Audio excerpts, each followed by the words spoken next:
ये बजट कुछ भी आए आपके लिए, ये एसटीटी में या ऑप्शन की ट्रेडिंग में या कैपिटल गेन्स में कुछ भी नेगेटिव नहीं हो, कुछ बदलेगा नहीं, कुछ बढ़ेगा नहीं, तो आप क्या बोलेंगे? बाकी तो कुछ खराब आना ही नहीं ना, बाकी क्या खराब आएगा? फिजिकल डेफिसिट 5% ही आना है, कैपेक्स आना ही आना है, बाकी तो इकोनॉमी सब सकता। एक लोगों को डर क्या चीज़ का है?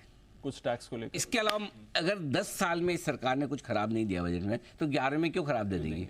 ये भी बात सही है। सो डर तो एक ही है, अगर वो नहीं आया तो फिर वही सिचुएशन होगी जो इलेक्शन के रिजल्ट के दिन हुई। लोग फिर देखेंगे मेरे को बजट के बाद लेना है, बाद में लेना, हाथ में नहीं आ रहा।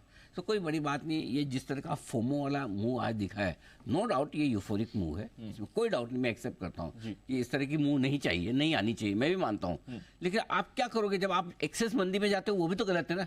इतनी तेजी के मार्केट में जब आपको कोई सिग्नल मंदी का नहीं है, सिर्फ इसलिए कि बहुत बढ़िया इसलिए मंदी है, तो ये बहुत बढ़िया तो 20,000 पे भी लगता था हमको, 21 पे भी, 22 पे भी, 23 पे, 24 पे भी, 24.5 पे, 25, 26 सब पे लगेगा। तो उसकी वजह से मंदी करेंगे क्या हम? मंदी करने का कोई सिग्नल तो है। मैं तो बोलता हूँ ऊपर के 500-700 पॉइंट छोड़ दो ना भाई, ठीक है, मान लिया कि बहुत हो गया तो ठीक है, आप 500 पॉइंट नीचे भेज देना। आप तो इतनी भी तेजी नहीं सोच रहे थे। आपकी तो इतना भी नहीं सोच रहे, जैसे आपकी उम्मीद से ज्यादा तेजी हुई ना। चलो 24,500 की निफ्टी है, आप इतनी तेजी नहीं सोच। जिस दिन 24,000 टूटे उस दिन पोर्टफोलियो खाली कर देना बस। तो 500 पॉइंट में कितना घट जाएगा?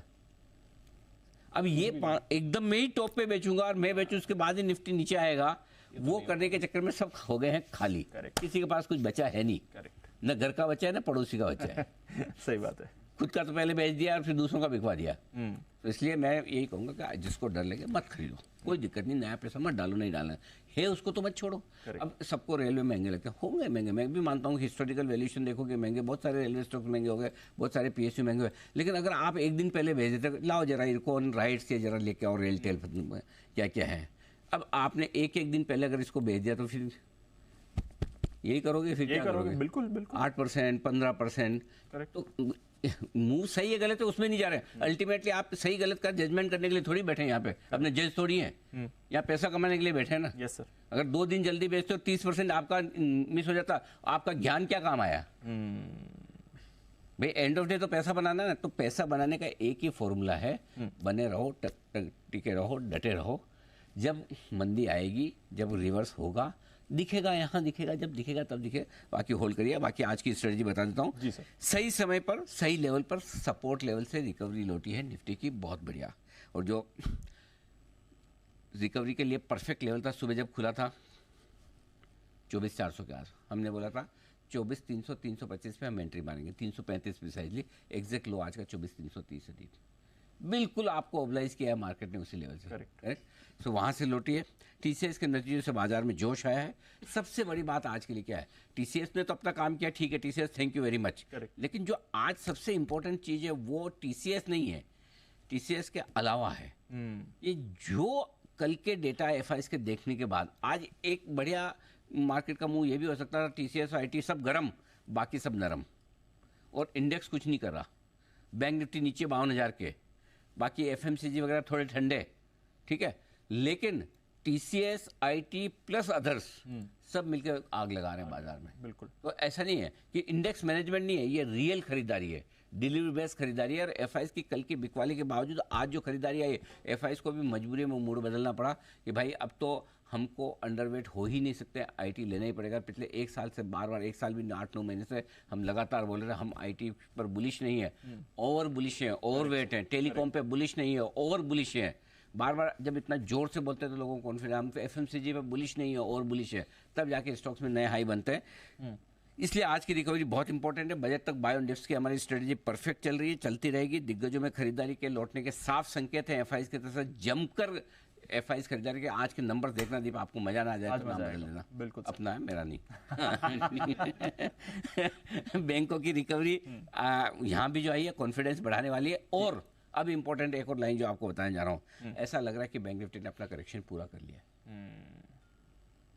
अब बैंक निफ्टी की चाल खराब नहीं होगी, खराब होगी तो एक ही कंडीशन पे कि अगर रिजल्ट्स किसी बैंक के खराब आकर कमेंट्री खराब आए तो वो तो मुझे नहीं पता, बट अदरवाइज बैंकों की नेगेटिविटी प्राइसिंग में आकर करेक्शन होकर पूरा हो चुका है। निफ्टी के लिए अब 24,150 24,300 बेहद मजबूत सपोर्ट का काम करेगा और बैंक निफ्टी के लिए 51,750 52,000 बहुत ही मजबूत सपोर्ट हो गया जो आसानी से टूटने वाला नहीं है। बजट तक 25,000 की 26 नहीं 25 है, 25,000 तक की बढ़ने की कोशिश निफ्टी की बनेगी बजट तक आपके लिए। और अगर आज 24,500 के ऊपर बंद होते हैं तो फ्रेश और नई तेजी करनी है, ये भी लाइन बहुत काम की है।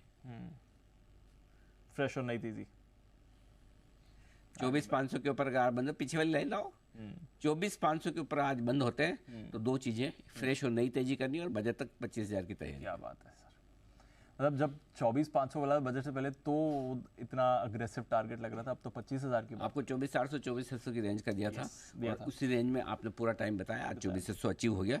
Mid cap small cap share में सिर्फ बने न रहें, सिर्फ खरीदे नहीं, डटे रहें, टिके रहें, लगे रहें, हड़बड़ी में न बेचें। हड़बड़ी में आज इतनी लंबी स्ट्रेटजी देने के पीछे रीजन यही था, कॉन्फिडेंस भरना बहुत जरूरी है।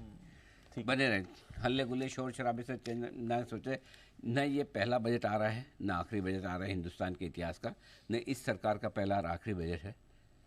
अब तक आप बजट देख चुके हैं। एक चीज़ बोलना चाहता हूँ दीप, सिर्फ आखिर में, क्योंकि हमारे एक्सपर्ट भी इंतजार कर रहे हैं। इस सरकार ने एक चीज़ की है सरकार बनने के बाद से, और वो ये जो सबसे बड़ा बदलाव ये क्या है, और वो ये कि हम कोई बदलाव नहीं करेंगे। न पोर्टफोलियो एलोकेशन में कोई बदलाव, न पोर्टफोलियो के स्ट्रक्चर में बदलाव, न डिसीजंस और डायरेक्शन में कोई बदलाव। तो फिर क्या वजह कि मैं ये मानूं कि बजट में बहुत बदलाव होंगे। सही बात है, राइट। अभी तक स्टेटस को चल रहा है, जो चीज़ चल रही है उसी को चलने दो। मोदी 3.0 का एकदम डायरेक्शन क्लियर जो चल रहा है उसको चलने दो, नो डिस्टर्बेंस। वही के वही मंत्री, वही के वही पोर्टफोलियो, कोई दो चार छोटे मोटे तो हो जाते हैं, वो एक अलग बात है, बट अदरवाइज ब्रॉडली उन्हीं पॉलिसी उन्हीं डायरेक्शन पर ये सरकार चल रही, तो बजट भी उन्हीं डायरेक्शन पर आने की संभावना है।